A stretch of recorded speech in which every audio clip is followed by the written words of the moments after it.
Okay, here we go. I'm excited to be here again with you guys today. This is Todd Sylvester with the Todd Sylvester Inspires Belief Cast. Thank you once again for joining us. And I also want to thank all of you for all your support. It's been wonderful.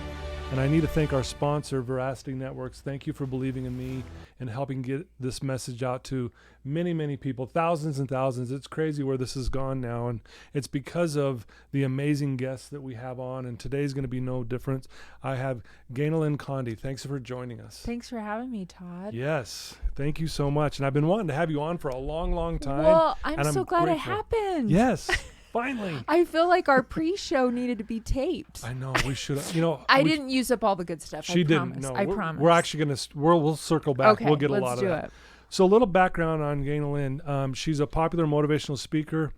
She's known for inspiring others with her unique honesty, authenticity, and spirit. And again, you guys, when you listen to her, she really is. She just says it like it is, and I think that's why people really love and gravitate towards you, because you just speak with just being real. Thank you. And I love that about you, and I want to thank you for that. She's dedicated to her family, her faith, and inspiring others. She loves teaching others with speaking and writing. She's written many, many books. She does a podcast. Like I said, she's a motivational speaker. She's out there really being a light to the world. After a heartbreaking suicide of her 40-year-old sister, she's now constantly working towards prevention and things like that in that area, and we'll talk more about that. She lives with an open heart, feels passionate about sharing principles that will empower others to live life with more joy.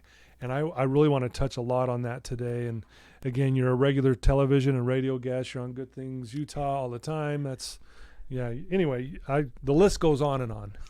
Thank you. So thank you for taking time out of your busy schedule to be with us. It's a joy to be here. It's a joy to talk with you and to be inspired by your story. And if I can help in any of these kinds of conversations, I'm willing to have them. Yeah, because I think just having them, helps people. Absolutely. I keep thinking after I've done about 1,200 speaking events and TV and radio, I host 3 different shows, that I've already told the story so many times, everybody's heard. And every time I feel like I learned something by telling it. Yeah. And I hear from someone that's like, I've heard you say, I've listened to it, and then you said this. And so I think once in a while, I still meet people that are like, nah, therapy, I don't know if I can admit to that, or I don't know if I can ask for help. Right. So we just need to keep talking. We just need to keep talking and keep talking. Yeah. I need to hear it 27 times sometimes.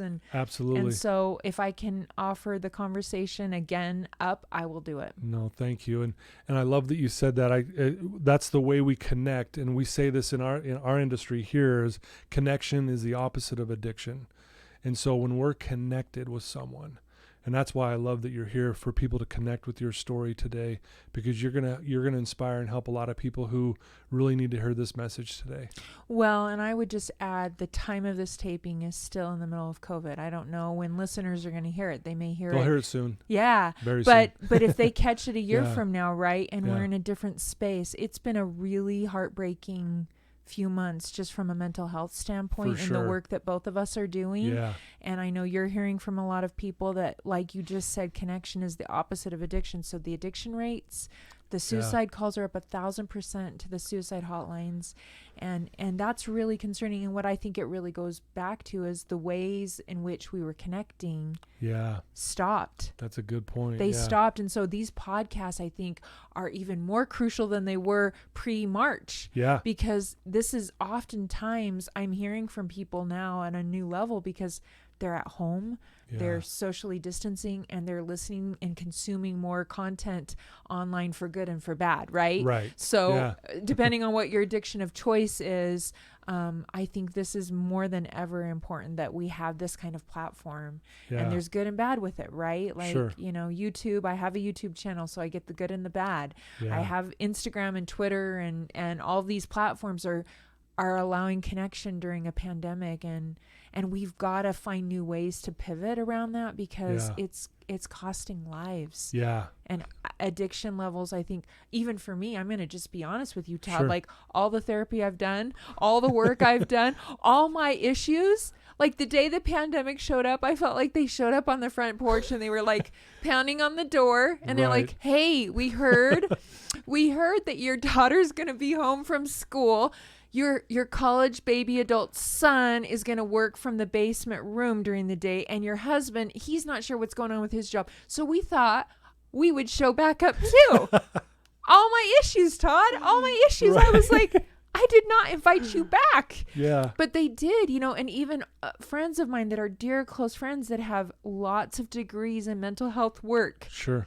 Are back in therapy and dealing with their stuff and struggling. And so I guess I would just say to your listeners, first and foremost, if you're feeling pushed to the brink, welcome to the club. Yeah. Because we all are. We're all having to reassess. Sure. All those ways in which we distracted and numbed, really? Yeah. That were socially acceptable and maybe not even in the addiction realm, but going to the movies, watching sports, whatever those things were, the distance we had because we were busy. My speaking schedule completely came to a halt, but then transferred to Zoom, right? And so I sit at my desk and speak to audiences now, which is not the same feedback. I don't get the same high from it. Yeah, it's different. Know? I'm not really seeing the faces and feeling the feedback and the connection. Plus, I'm also not getting in the car, going to the airport, staying in a hotel, which is a break from my fam. Which is kind of nice. Yes. Both ways. Both ways, right? Like I just spoke to Belgium the other day and it was nice. I had no jet lag. But the minute the event was over, my family's in the kitchen wrestling with popcorn and I'm like, you know what? There's no division in my life. And so I have found my stuff, my issues right back in my face. So I think this is just crucial. I think podcasting and conversations around the issues we're going to talk about today are super critical right now. Yeah. Thank you for saying that. And very well said, and we're going to get into all that, but I want people, a lot of people know you're very well known because you've done so many things and you're really, like I said, a light to all of us. But I want to get people to know a little bit background of you. Just tell us a little bit about where you grew up and a little bit about your family life. So I grew up in California, Northern California area. So up until junior high, I was in the Sacramento area. And then my mom, who had remarried, so that's part of the story too, we moved north of that to an area of Marysville, Yuba City. It's south of Chico, if you're familiar with north of Sacramento. Okay. And my parents were divorced at a time within my church. There weren't a lot of divorced families. I guess that's the unique thing that I would say that played into my belief system a little bit and kind of challenged what I thought. We didn't have the quote unquote on Sunday ideal family situation. And it unfortunately is now not unique, right? But at the time, it was very unique to be in a single mom situation. My mom was working and my sister and I were 18 months apart. Okay. And we're the only full sibling. And so this is my sister that died by suicide. Okay. So all of my siblings, I'm the oldest of 10, but we're all halves except Meg and I. Okay. And so I share a parent with all my siblings and I don't ever distinguish that they're my half. But I think there's something significant about what Meg and I experienced. And it really does play into who I am and what I wrestle and struggle with a little bit is that those early years of watching my mother who deals with mental health issues. Yeah. She knows I talk and I've written about and she's really comfortable. She's super proud of me and she's worked really hard to address her issues, but she still struggles. And I think that's important because I grew up in a home where there was definitely a sense from a very young age of some vulnerability and fear. Yeah. And that was around some mental health stuff. And I very much saw myself at a very young age, not only as Meg's sister, but I was her mama. And I saw myself as almost my mom's mama too. Really? Because I saw that she was battling being a single mom and taking care of 2 kids and some of her struggles. She remarried a wonderful guy. I have a stepdad that I love and they soon had a baby of their own that died when I was 10. Oh, so my sister Bonnie is buried next to my sister Meg. And so Bonnie died near the age of 2, and that played into some heightened grief and awareness of the vulnerability of life. How old were you when Bonnie passed? I was 10. And so I was very aware of. You knew what was going on. Yeah. And I could I could have a whole podcast just about that whole grieving process. But I soon, around the age of 7, I write about this in my book, You Are More Than Enough, You Are Magnificent, where I had a very big sense of the world, the universe, and maybe my part in it and what I came to earth to share. I think people talk about where they had a vision of what they wanted to be or their passion in life, or and I remember walking home from school, and I could tell my mom struggled with some things, and I very much had internalized it, that it was about me, that if I could be perfect, then I could solve the pain I was seeing. Yeah. And I had this really skewed sense of where I feel like in my faith I call him God, but I love my agnostic and my atheist readers and friends. Sure. And they buy my books, and they know I'm very faith focused, but they trust that I'm going to be honest about my lens. Exactly. And so I really love interfaith work for that reason. Love that. But I had a skewed perspective of, I felt like God had shown me what I came to earth a little bit to do, and I interpreted that to mean at the age of 7, I could save the people I love if I was perfect, then I could fix. And I say that because I think as children we really do internalize what we see as chaos around us and the vulnerability in a way that means something as a child that doesn't really mean that as an adult, but you spend the rest of your adult life trying to undo that meaning. And so I very much believed that my role in the family as the oldest child was to care for and be perfect, and that if I could do that, it would stop the pain I saw happening. Yeah. It's a lot of pressure. It was. And I really set out then to be I think break patterns that I was seeing happen. Right. And no disrespect, my mother did her best too. For sure, yeah. She has her whole story of where she's one of my heroes because she's one of the most giving people I know, but dealt with bipolar, and that played out in really significant, really intense ways in our home at times. And I know that we all do the best we can with what we have at the time, and then we get better. And one of the things I'll say about my mom is she's always been really honest and willing to own her stuff. And I think that allows healing to happen in a family. For sure. She's not in denial. Right. And so as I grew up, I definitely felt like, okay, what's the best thing I could do for my family? My siblings, the families were growing. My dad had remarried, and he had his 5 kids with my stepmom. Yeah. And then my mom and stepdad continued to have a family. And so I was the oldest of all these siblings. Wow, yeah. And I thought, okay, education, maybe and I had an amazing teacher in the 4th grade, Miss Krause. And when you ask about heroes, she's up there with. She really saw in me, in a way, she was the toughest, meanest teacher in the school. She gave the most homework, and she's since passed. But before she passed, I sent her one of my books, and I found her. I tracked her down. Really? And I wrote her a letter, and I just said, I wouldn't be here because what was happening at home, I would go to school, and it was like, whoa, there's this whole world. And she was so tough because she thought I was smart. And so she didn't let me so she skate. Pushed you. Yeah. And from that point, I decided I wanted to be a teacher because I saw that in the classroom, you could take kids from all these worlds and whatever was happening at home, you could open a book and you could say to them, wait, I think you're smart.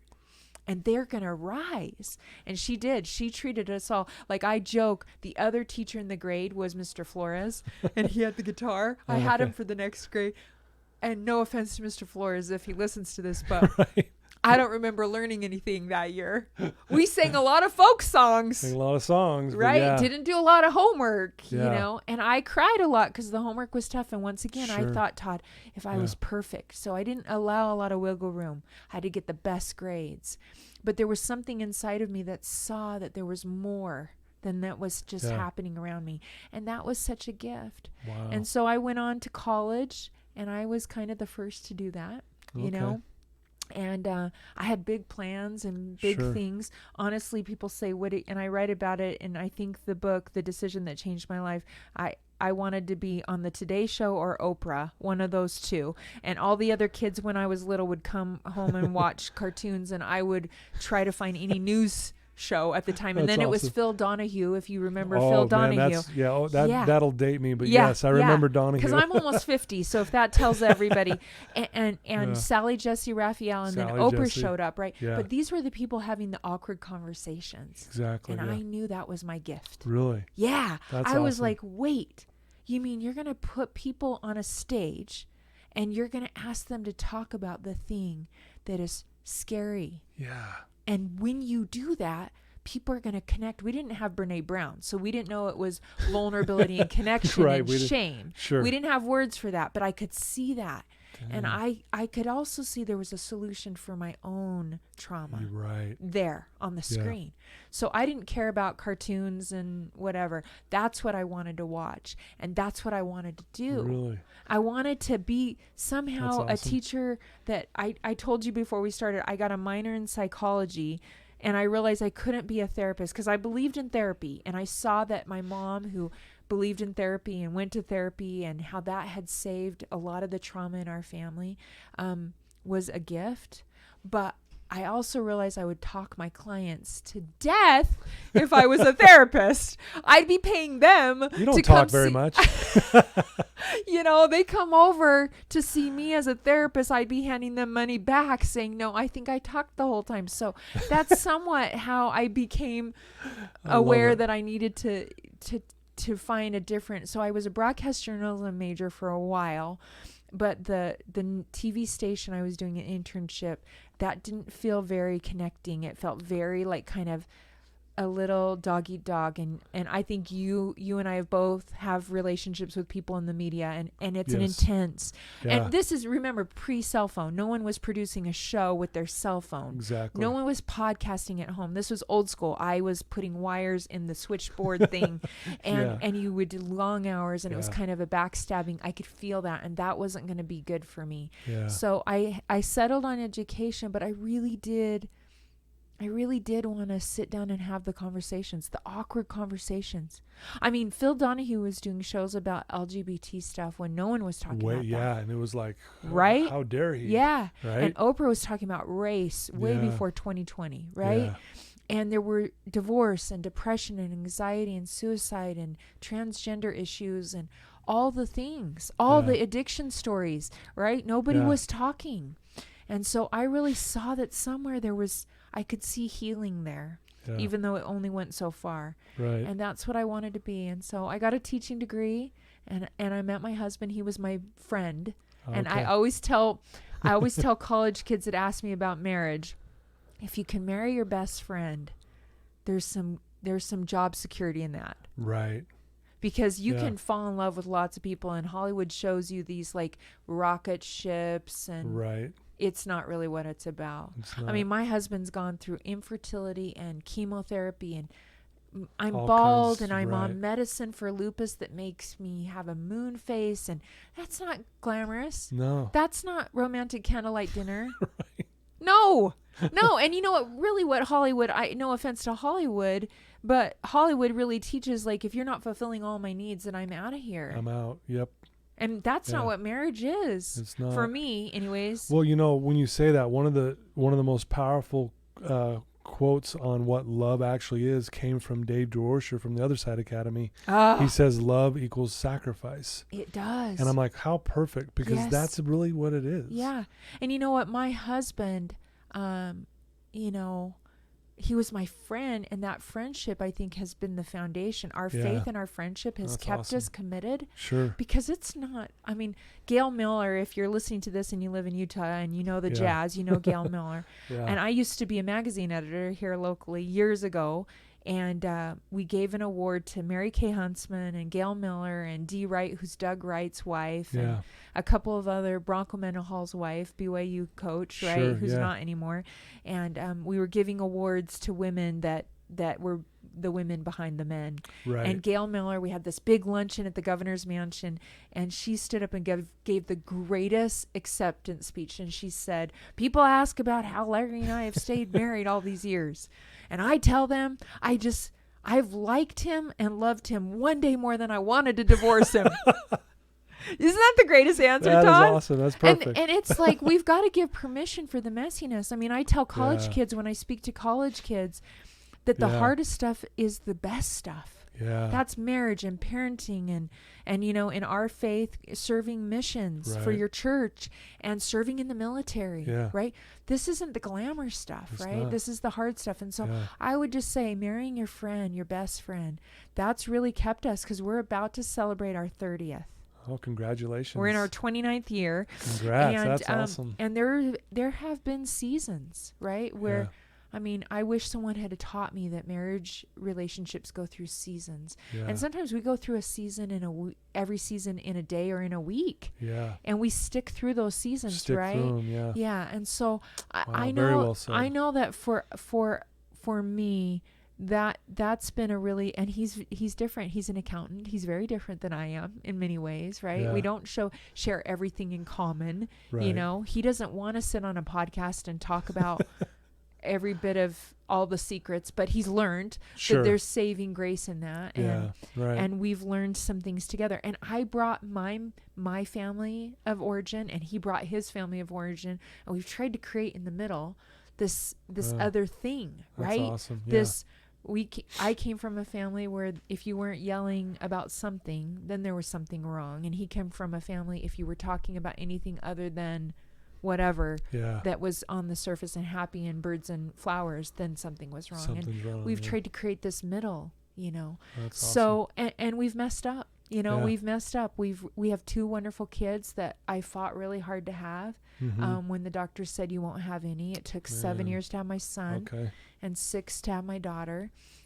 And they love each other. And people always said, oh my gosh, you have 6 years apart. What are you going to do? And I say, well, that's when God gave them to me. So that's what we're going to do. Yeah, we'll just do it. We're going to just do this, right? And I told my son especially, we started a jar for your therapy the minute you were born.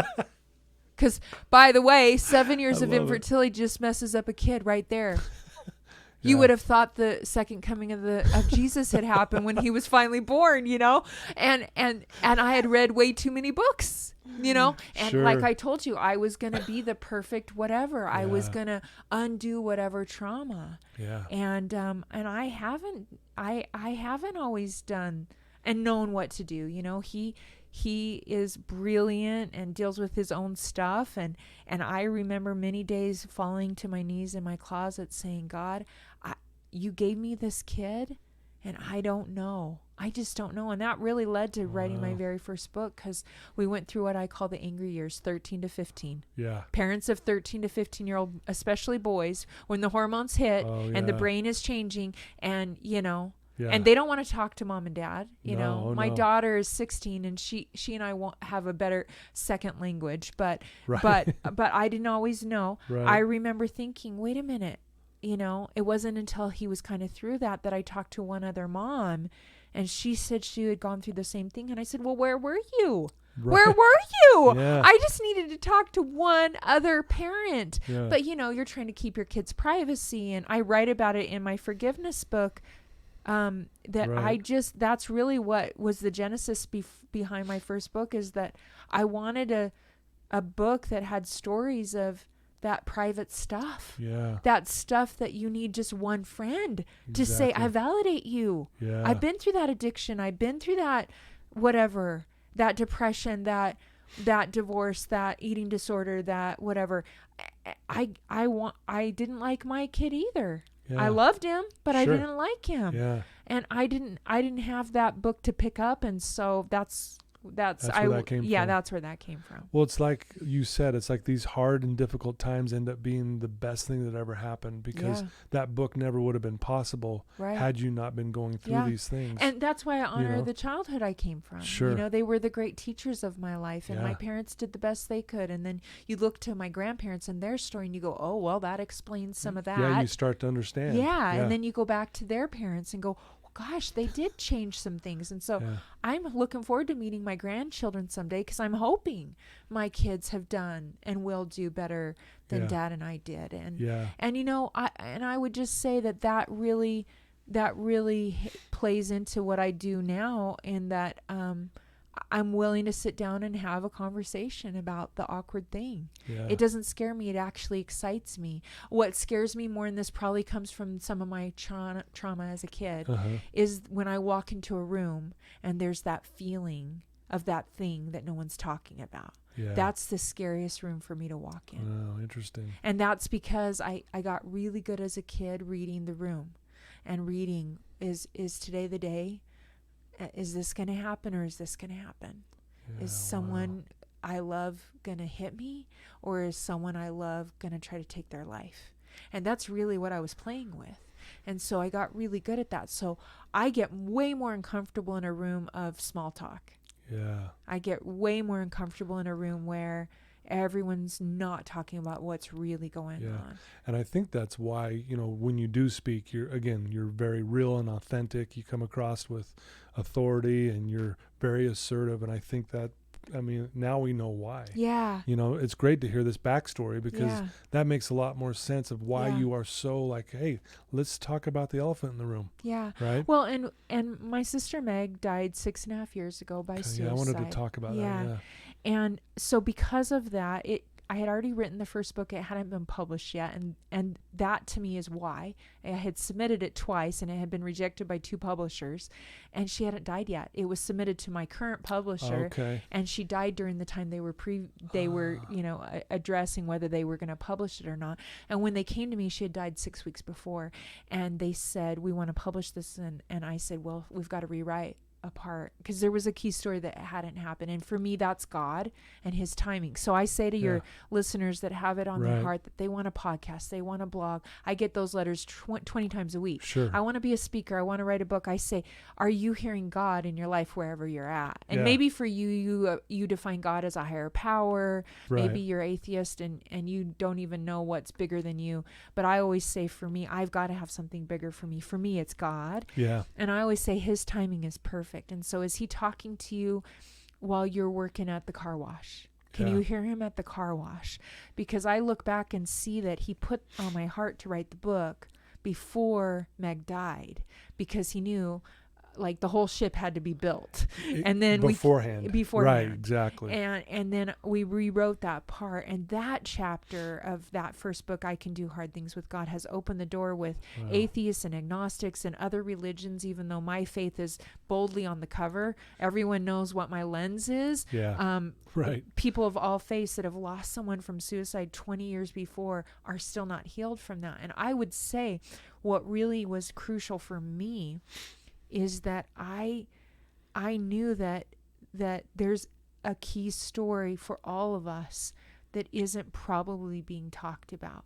And after that book and all the speaking that's come, I've met thousands of, probably millions at this point if I did the math. Todd, no one I've talked to, not one person I've talked to either doesn't struggle themselves with depression and anxiety, love someone that does, or like our family lost someone to suicide. That's literally everyone on the planet. So when we think it's kind of an us and them, like there's all these people over there dealing with addiction, or all these people over there dealing with anxiety, depression, it's kind of all of us. Wow. It's all of us, right? Yeah, it sure is. So if we're not having the conversation, then, you know, it's usually the person in the back corner when I'm speaking at an event that won't ever look up, they're the ones I'm really talking to. And if I can see the whites of their eyes and then some emotion by the end, then I'm like, hey, I showed up for all the other 900 for no reason. It was for that one, that the wall, right, to give permission as a speaker, as an author, as a podcaster, right? If we're giving words to that, that's who I'm usually going for, which is why COVID has been weird, because I'm speaking from my desk a lot of the time and I can't see that. Wow, that's so well said, and I can feel your passion around all that. You know, I think what I've noticed too is with COVID and everything is, and we were talking about this earlier, how there's less connection and this and that. And I think you even said that the suicide rates are up, skyrocketing and stuff.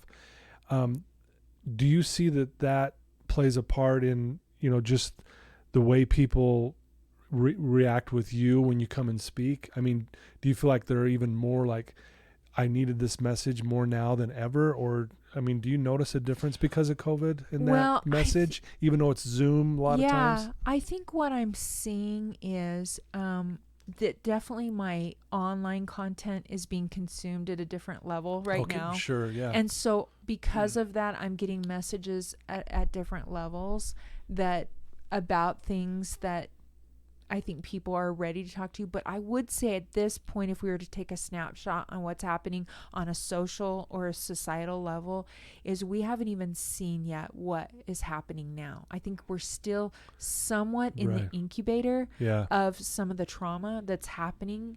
And I'm wondering what we're going to be dealing with a year from now. We're going to be having a conversation a year from now, and I'll come back on and talk with you anytime you want about what have we seen in our rear view mirror that needs to be addressed. But I will say this regarding audiences. Okay. You and I both share a love for the prison. Yes. And that sounds like a funny thing to be saying.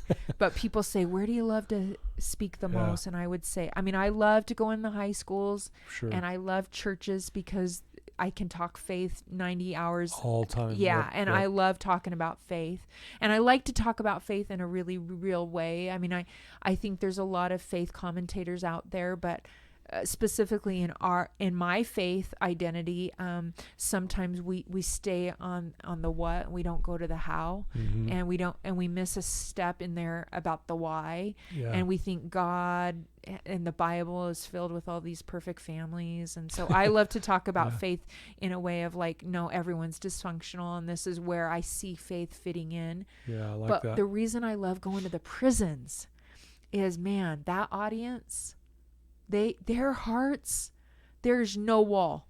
No one is forcing them out of their cell to come hear you speak. If you're at the prison and they came into the auditorium, they already chose in. Yep. Right? Yeah. And they've already had their life stripped down. Yeah. And they're sensitive. But going back to one of the first times I spoke in the prisons, it was the women's prison here in Utah.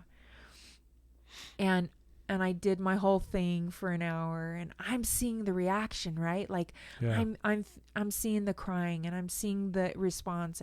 And there's one inmate, and she's like won't even look up, and in my mind she was just angry. Yeah. The wall never came down. And honestly, Todd, I finished, I was like, okay, yeah, well, that didn't work for her. I didn't work for her. And I've had to come to a place where, listen, trolls have taught me some hard lessons about who I work for and why I do it, because I am not everybody's cup of tea. Right.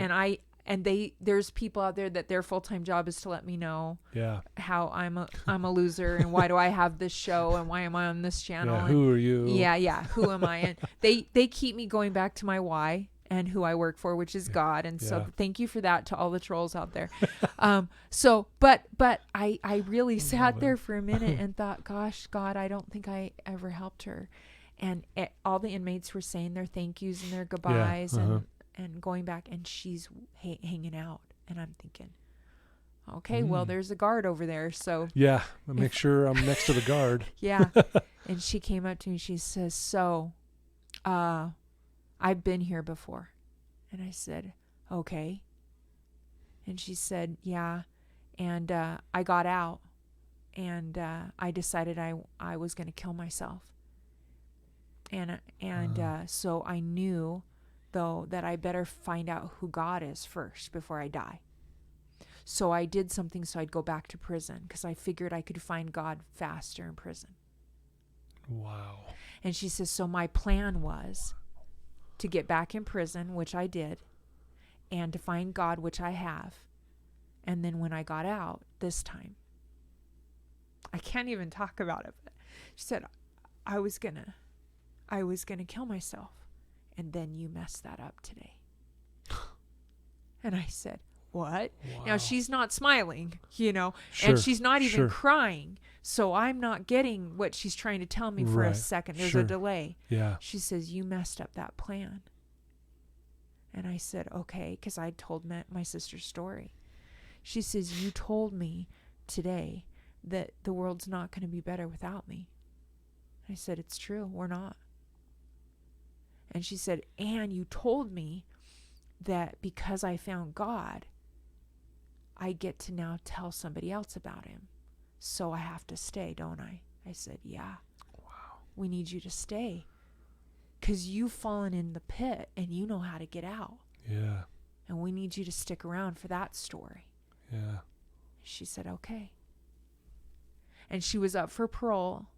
And she was applying for the Other Side Academy. And I've never found out if she got in or not. If she got in or not. But, and I don't know the rest of her story because we don't get to stay in contact with inmates. But sure. I think about her often when I tell, she's my why. She's if there's one out there today that's listening to this podcast and they're contemplating self-harm in any way, or they've decided I've relapsed how many times, forget about it. I've burned every bridge. My family and friends don't trust me because once again, I'm using, or, here I am again in this shame storm because of whatever, my drug use, and I'm nobody's gift anymore. I would just say if there's one person that can hear this story, listen, there's not one day in 6.5 years my life is better without Meg. Right. She had eating disorders. She had addiction. She had a learning disability. She'd been sexually abused. I knew the demons she fought. And so when people say, well, why did she die by suicide? I say, well, that's the $1 billion question, because if I had that answer. Well, yeah. Right? Sure. But what I would boil it down to, if I have to give a 30-second commercial, is that she started to believe the lie, which is that we would be better without her. Wow. And there's not one day of my life. And I think I knew her probably close to better than anyone else. I'd been there for the good, the bad, the ugly. We had a whole lifetime. We were 18 months apart. Right? Yeah. We'd gone through my mom and dad's divorce. We were there on the weekend visits with dad. We were there when my sister Bonnie died. We were there for my mom's mental health struggles. And she believed in me. She was my biggest fan. Yeah. She could play a mean game of basketball. I can't dribble a ball to save my life, Todd, and you can. I know this about you. Yeah. Right? And when she was your friend for life. Yeah. She was loyal, but I knew her demons. Yeah. And so at the very end, I know that she had started to believe that lie. There's some amazing research about the number of people that survived jumping off the Golden Gate Bridge. Maybe you know this statistic. Refresh our memories. Yeah. Yes, I remember this, but I don't know the details. I always tell people, don't try it, because there's not a big group that survive it. So please don't try it. That disclaimer, don't try this at home. Don't try jumping off a Golden Gate Bridge or any bridge, because not a lot of people survive. But of the number that do survive, the percentage of those survivors, 90% of them report a level of joy and happiness they never thought possible the minute they jumped. Because really what suicide is about is pain management. Yeah. That's what it's about. I just want the pain to go away. I just want the pain to go away. That's it. That's all that is about. And so what these people who have survived that jump report later is that they didn't know the happiness that was still coming. They just, on the other side of the jump, saw the pain. Right? Yeah, we've all been there, right? Sure. And maybe you don't consider yourself suicidal, or that you struggle with addiction, or that you have those ideations, or that you've attempted. But I don't know a person on the planet that hasn't gotten to the place of dark. And I've gotten to that place. The grief after Meg, man, I have sat in those places many times thinking, yeah, all the books, all the speaking, all the podcasts, I don't think I've been much of a success. I wrote a book called You Are More Than Enough, You Are Magnificent. I still have to buy into that. Yeah. I still have to fight the demon of perfectionism, because in my head, really, let's be real, I believed at the age of 7 that if I could be perfect, I could save the people I love. So the day my brother found Meg, that's my hell. That's my hell right there. Yeah. Because what I feared happened. And once that door opens in a family or in a school or in a community, Yeah.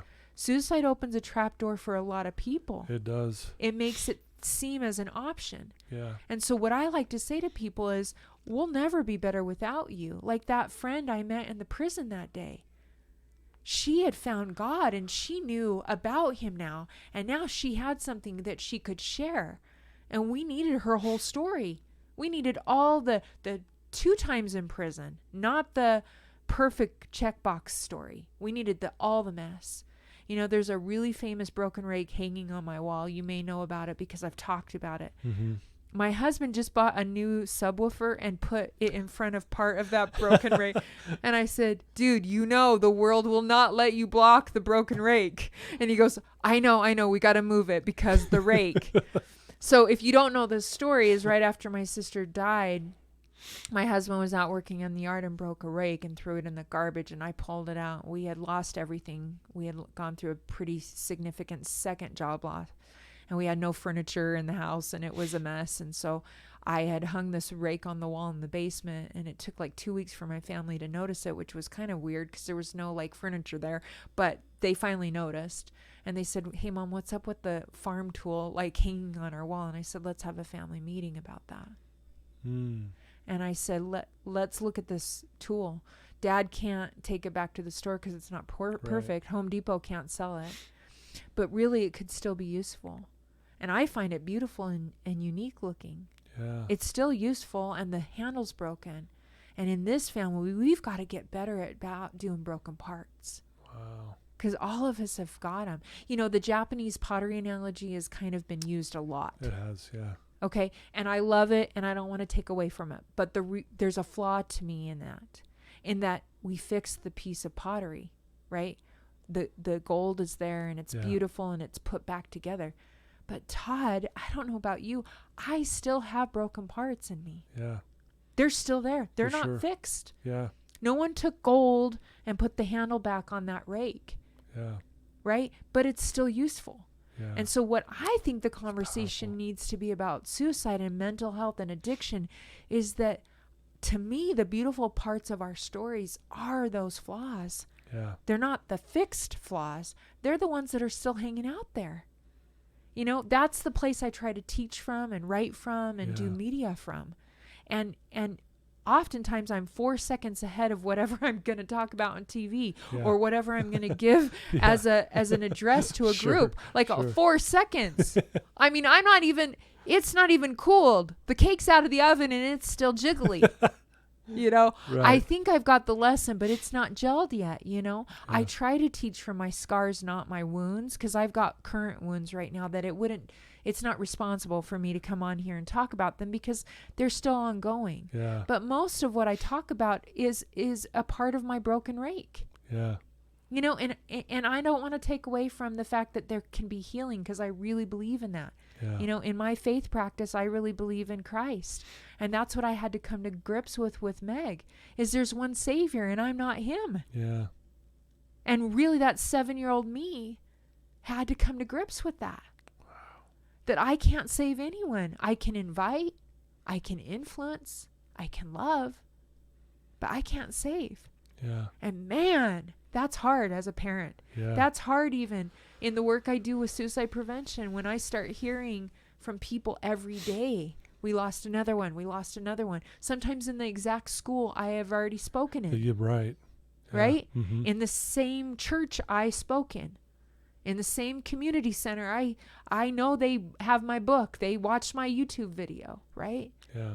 There's still a little voice inside of me that's like, man, if you could just be a little better wife, better mom, better sister, better daughter, better speaker, better author, better YouTube, YouTuber, then maybe people would stop hurting themselves. Yeah. Yeah, I hear that a lot too. I'll be better when. Yeah. I'll be better if. Yeah. I'll be better when that happens. Yeah. You know, and we put ourselves in this place of feeling more suffering because of it. Yeah. And you know, Meg is with me a lot.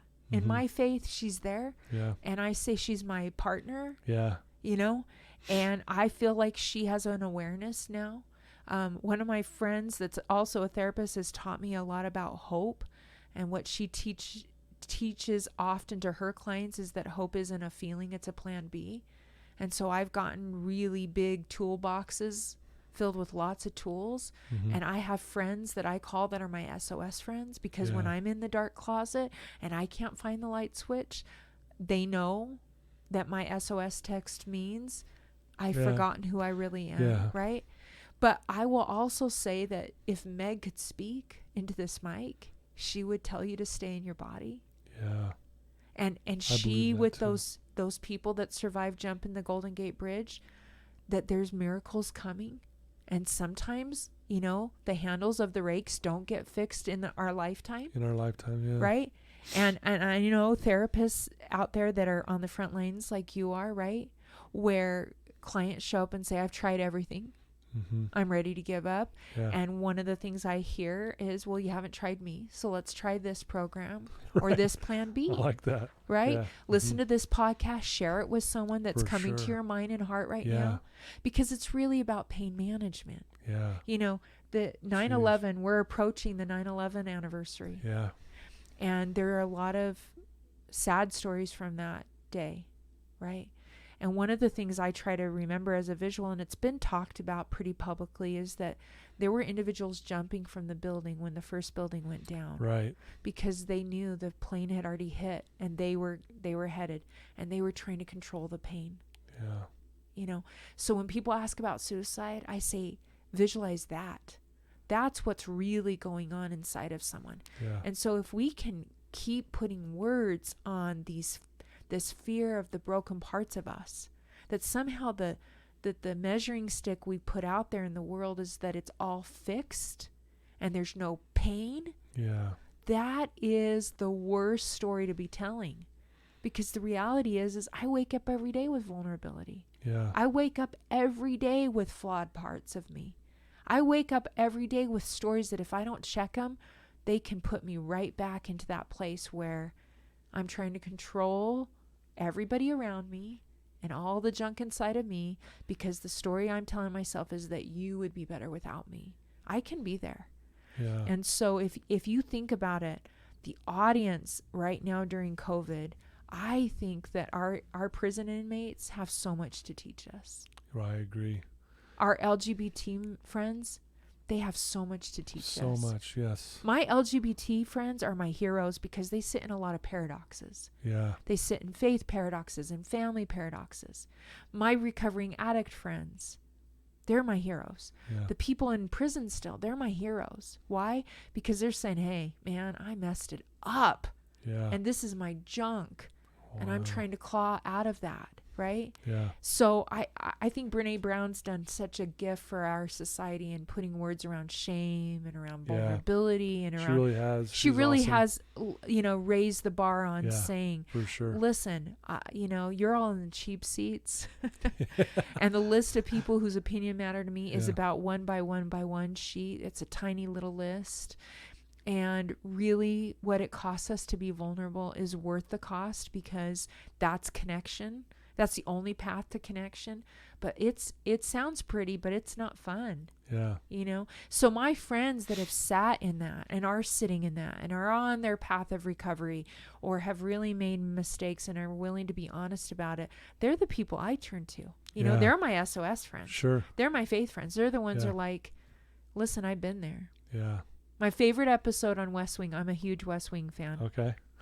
I've binge watched it way too much. I just told my family, SOS, someone better buy this on DVD, because if Netflix ever takes it off, I'm in trouble. I've rewatched it. I watched it when it originally was on the old school television, when we didn't have Netflix and Amazon Prime, right? Yeah. But one of the best episodes is where Leo McGarry, for your fans that know the show, he's a recovering addict, drug addict, alcoholic. And he's helping Josh Lyman, who's gone through some PTSD from a shooting. And Josh has had a total break, and he's a mess. And Leo's called in a therapist, a trauma therapist. And afterwards, he's talking to Josh. And he says to Josh, I love this story. And I just watched this episode the other day because I've started over again. And I cried again. I know exactly what's coming, and I still cry. You still cry, yeah. But your podcast is this. So this is why I'm bringing it up. Sure. Leo says, hey, there's this guy. He falls in a pit. And, a Catholic priest walks by and throws a script Bible verse down.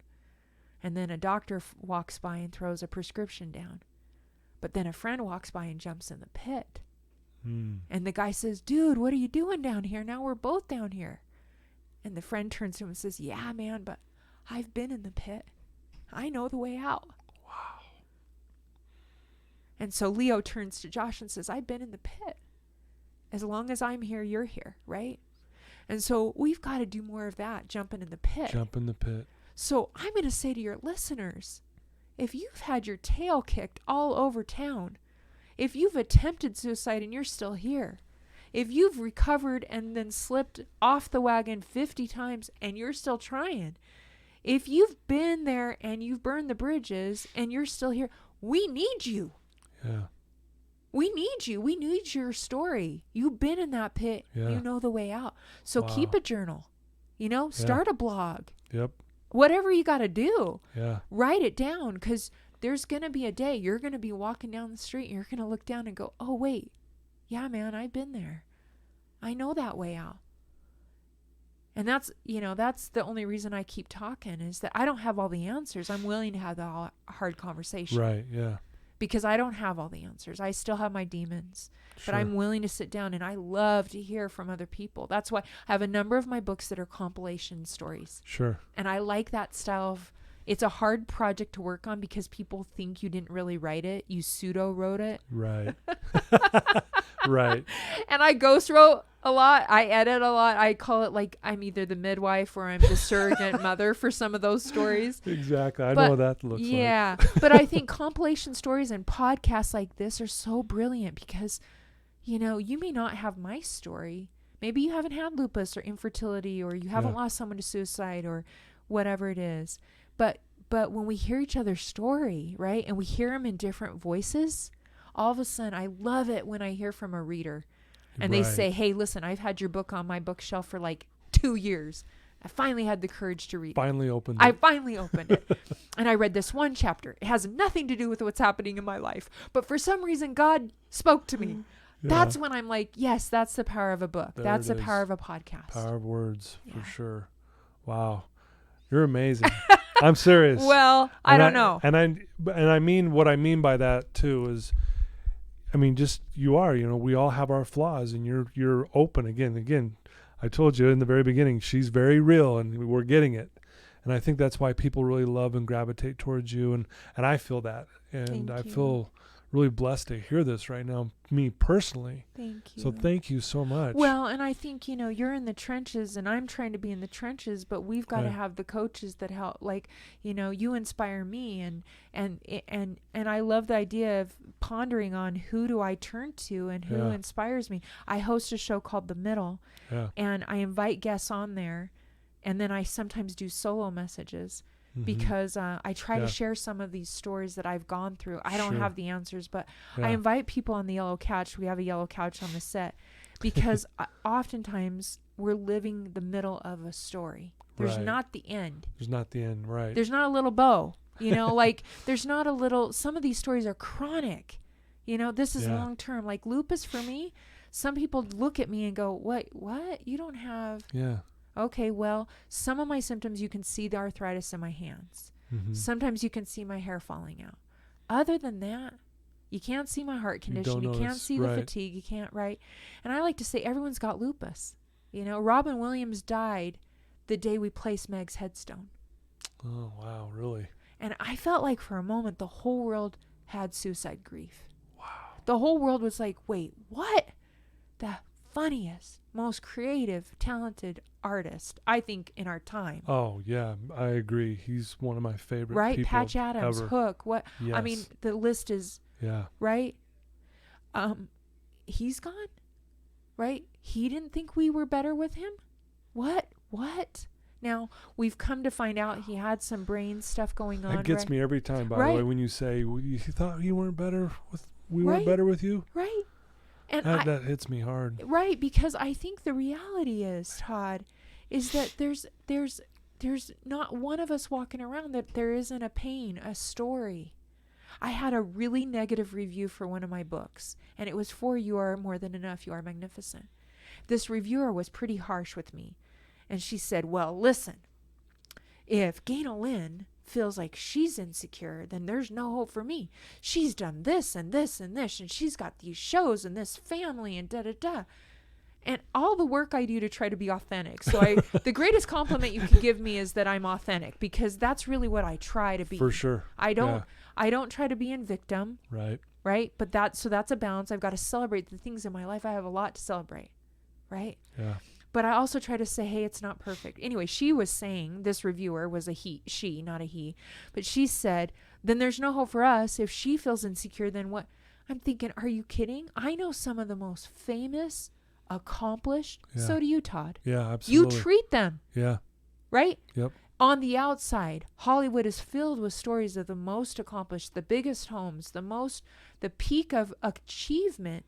Yeah. And some of those people are the most insecure. Yeah.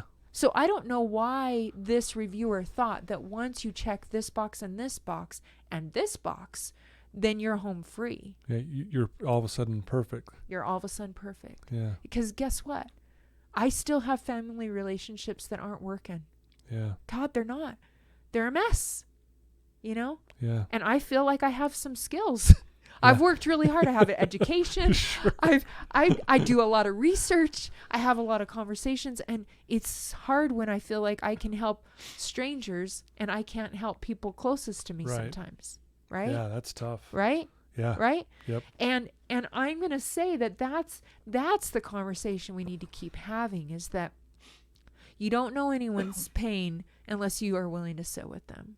Wow. And to me, the most inspiring people, I think Brene is one of those people that she's been willing to teach from that place of vulnerability. Yeah. She's been able to say, hey, the day after she gave her TED Talk that reached billions at this point, right? She didn't get out of bed and stop eating peanut butter out of the jar for like 2 weeks, right? The vulnerability it takes for us to show up. And maybe you're not a podcaster. Maybe you're not a speaker. Right, sure. Maybe you're not an author. But you're creating in some space in your life, and that opens you up. Yeah.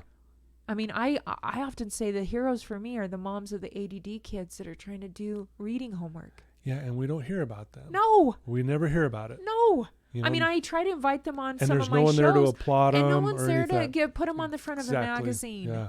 They are the real hero. I mean, I love that you say that, because there's so many people behind the scenes. Yeah. They're the heroes, but we never talk about them. You never hear about them on the news. Yeah. Nothing.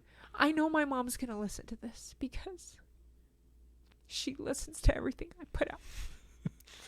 Same with my mom, by the way. Thank goodness for moms. Thank goodness for moms. So, Mom, if you're listening to this, because she still fights her demons and it gets bad. She's gone through some really bad times. So, you know, COVID has been really hard. My stepdad has cancer. So they've had to socially distance, and they got to be really careful. her normal connections and all the things, right? Anyways, I was talking to her the other day.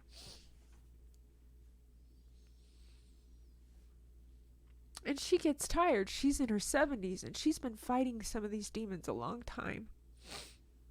She's gone to the therapist. She's taken the supplement. She's taken the medicine. She's done all the things in the toolbox. Everything, yeah.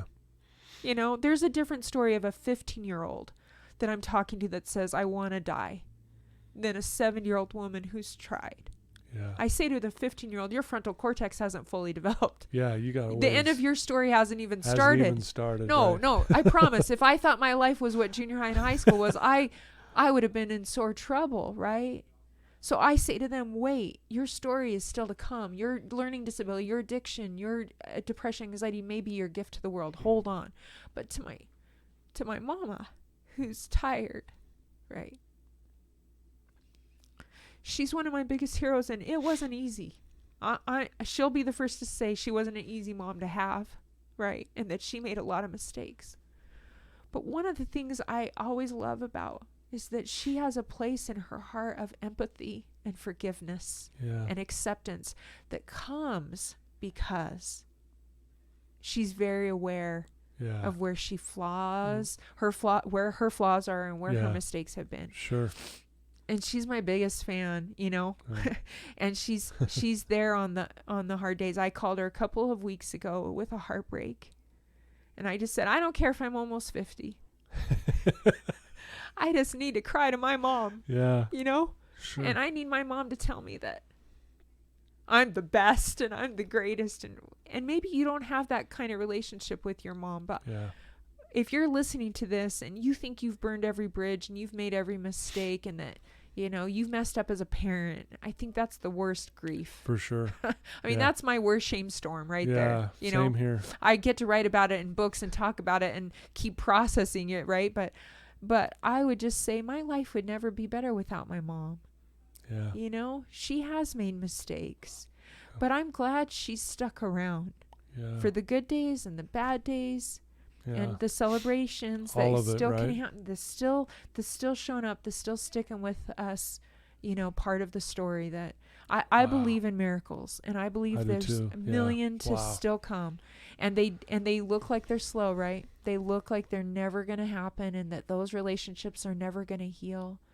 And I think we've mentioned the Other Side Academy. I love what principles they teach there. Oh, man. Of complete. It's amazing. They're right there. There's the list right there. That's literally by my back door too. The same picture we're looking at here. Their sense of humility and accountability and forgiveness. I always say, man, I wish everyone could go to prison so they could go to the Other Side Academy, so they could go through the program, so they could learn how to what they call playing games, right? Yes. Where they sit down and they take responsibility. That's it. And we don't know how that looks all the time. We don't know what that looks like all the time. Yeah. But I always say to people, what you may be wanting to write both of us right now and say, well, I have a loved one that's struggling. What would your advice be? I would say, listen, you can't save. You can invite, you can influence, and you can love. Yeah. Because if you're a family member of someone that's got mental health and addiction, you're burnt. Yeah. You're burnt. You're fried. You're fried. Yep. Totally. So it's time to bring in the troops to help out. Bring in the troops to help, for sure. Number 2, I would say you can invite and influence, but you've got to have the boundary. Yeah. My mom, the greatest thing she did right before Meg took her life is that she got clear that she had done everything for Meg. Yep. Or else she would have been right behind her. Exactly. Literally months before, else we would have lost 2. Yeah. And she had to come to terms with the fact that there was some codependency there, right? And that she had done everything, and that she had loved Meg the best she could love Meg, and got Meg the best help she could get Meg. Yeah. And then I would say finally, especially to your younger listeners, is that, oh man, there's so much to come. We need your story. We need your set of skills and your broken handle. For sure. That's the beautiful part of you. That's where grace is entering, right? We're all part of the same equation. Yeah. Right? And when one loses, we're all lost. We all lose. Yeah, we really do. I think there's not a day that goes by, Todd, that I don't get a message from someone that's lost someone else in their community. Man. And then there's that delicate balance of like, do we celebrate the suicide by talking about it in our schools and in our churches and in our workplace? And I say that's kind of crazy for me to talk about it in that way. I don't love obituaries that eliminate suicide as the cause or addiction as the cause, because that's the human part of the story. Part of the story. Yeah. Wow. And the people usually closest know, and then we've got to have a different approach to that grief, because suicide grief is a what if grief. Yeah. I've spent a lot of nights replaying, what more could I have? Because I had been in the pit with her, and we had climbed out. So I had a lot of stories of the climbing out. Yeah. And so why not this time? Why not? Yeah. She had a great therapist. Meg had the greatest therapist. She had a great bishop, Mormon bishop, right? And he met with her every week for 3 years. She was back in college. She was serving in her community. She had good friends and family, and she got tired. Yeah. So if you're listening to this and you're tired, I would just say, find one more way to turn the light up today. Just one way. Yeah. Sometimes for me, that's a Will Ferrell movie. Yeah. Elf. Right? Oh, my kids love Elf. Like that is, they'd watch that all year round. I do, seriously. Todd. I love your kids awesome. Already, because my family's like, why is it July and we're listening to Christmas music and watching Elf? And I'm like, kids. Listen, it got dark today, so we're turning up the light. Yeah, we're turning up the light. That doesn't solve every problem. I'm not saying. I love that analogy. Yeah. Turn up the light a little bit, even if it's just a little bit. Just a little bit. Yep. For me, it is a good Diet Coke and Christmas music. That gets me through a lot of dark days, and then awesome. And then I can see when I start to isolate, right? Like you started out this whole conversation with connection. Yeah. Even my SOS friends, I would say think of your 5 SOS friends, because you'll talk yourself out of the first 3. You'll say, oh, well, Todd's too busy. Yeah. Gina's just had surgery. Yep. I'm literally saying real friends' names here. Yeah. You know, Shauna's back to school teacher, so Yeah. she's stressed, and that leaves you 2. Then you'll call one, they won't answer, and then you'll text the last one. Yeah. Because we all need, and I would say to your listeners, think of those 5 right now, Yeah. and text them. Say, I was just listening to this lady. She's got a really weird name. Yeah. Really weird name. I do not know how to say her name. It sounds like she's gay, but she's not gay. You want to hear a funny story? This is you can ask my wife this. The whole week You've been I've practicing. been practicing. You did so good, Todd. How to say your name. It's I'm a not hard kidding name. you. And my wife kept going, that's not how she says it. And then I'm like, oh, okay, I better listen to it one more time. And then I'm like, okay. And sure enough, as soon as I say, how do you say your name? I know all my gay friends say, just tell people you're an ally because it sounds like you should be gay. Ganel-Lyn, and it was my great grandma's name was Ganel. My mom's middle name is Ganel, and then my mom added a hyphen and a Lyn. Yeah. Sorry, Mom. That is the most complicated name. Yeah. It's got a hyphen. It's got grammar in it. It's a good talking point. It right? is.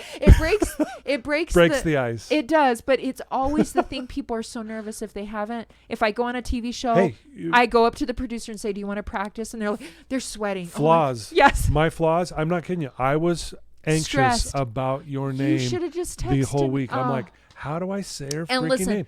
And I list. You would laugh. I swear, if there was a video in here, I'm watching your Good Things Utah interview, and as Nisha is introducing you, I went bam. Bam. I went back and forth. I swear to you, 20 times. I think I've got it, and I'd be over here, Ganel-Lyn, and I would say it out loud. I'm not kidding you.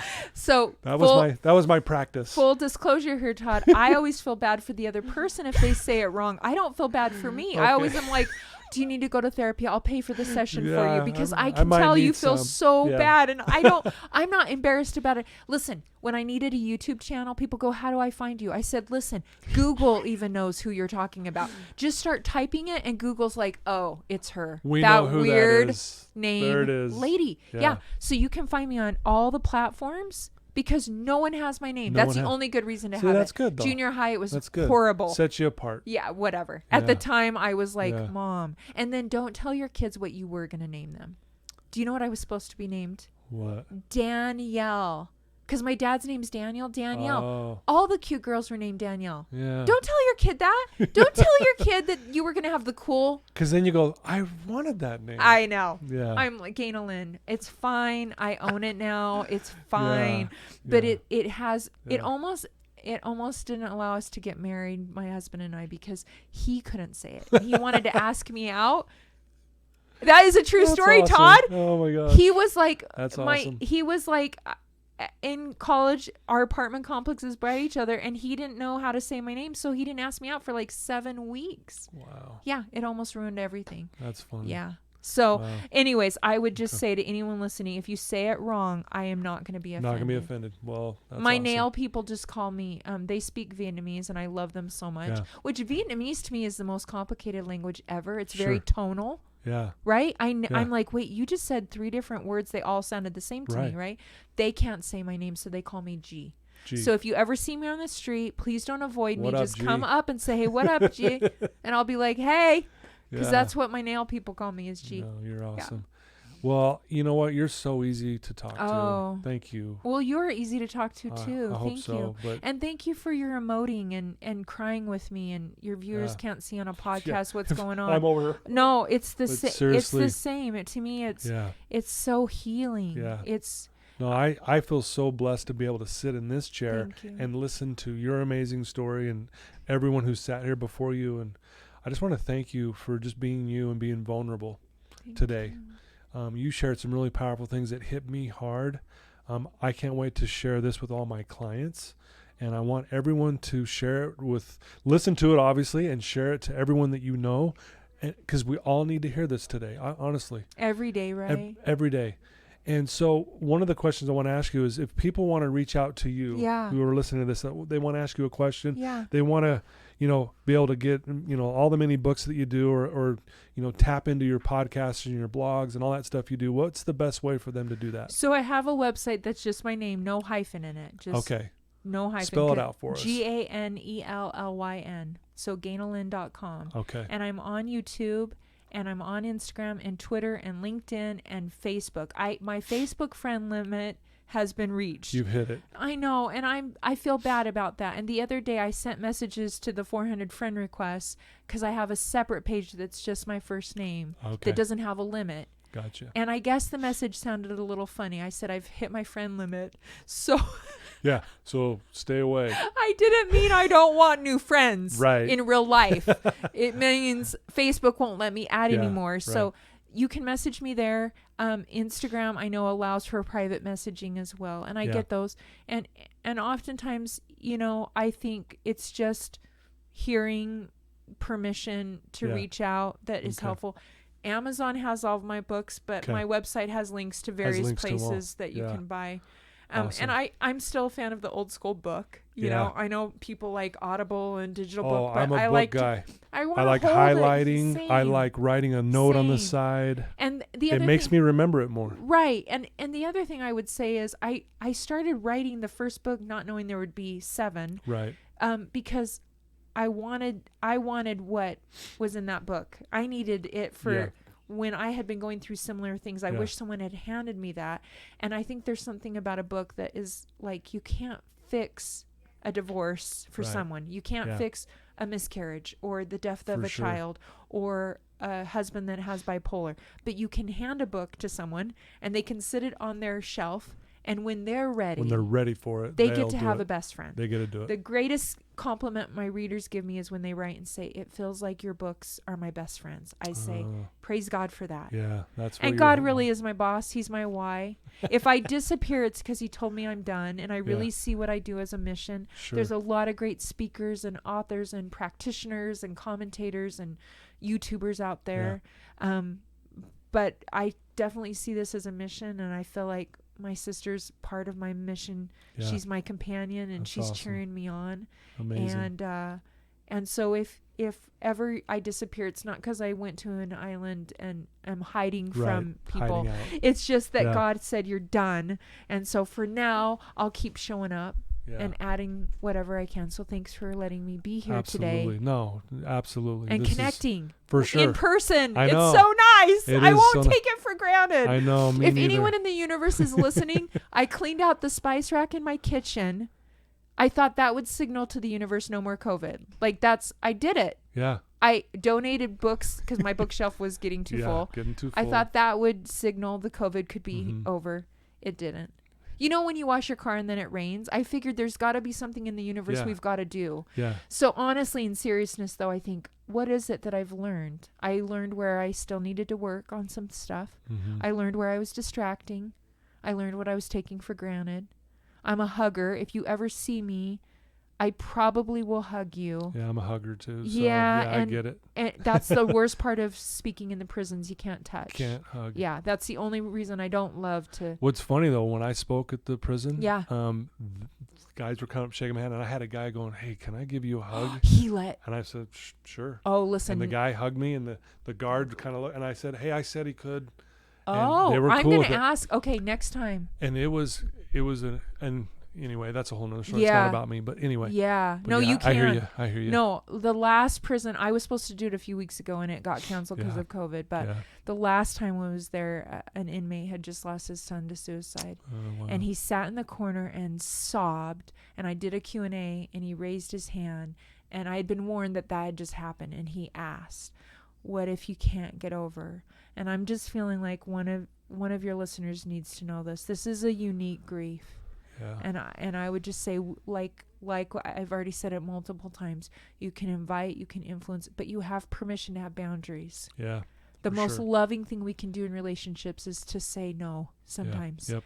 And I've learned that. I've learned boundaries are so loving, but they're hard. Yes. And I think there's all these resources floating out there, and we just want our loved ones. I mean, I remember literally 3 weeks before Meg died, I remember thinking, oh, should I send her this? Whatever, fill in the gap, you know? And I didn't. I felt restrained in doing it. And it took me a good year to say, oh, should I? Yeah. And then one day I ran into someone that had used that exact tool, and she was a mess. Wow. And I felt like it was God's way of saying, see, there's that's still the little voice in me, the 7-year-old that's still trying to heal, that fixing, For that sure. saving, Yeah. that I'm always working on, right? Yeah. Like that I can do my part, but I have to surrender the result. Right. You know? No, awesome. Well, this was amazing. Thank you so much. Thanks, Todd. For being here. You're amazing. And I'm so grateful that we finally got to meet in person. Yes. And I can't wait for people to hear this. And I know now that you're hearing me talk right now, you've obviously listened to this. I know you've been inspired. Please share this with people you know who are struggling with, no matter what it is, because they need to hear this message. And like you said, we need to hear it every day. I love you guys. I love my listeners. Thank you so much for all your support and believing in me. I couldn't do it without you guys. Sorry.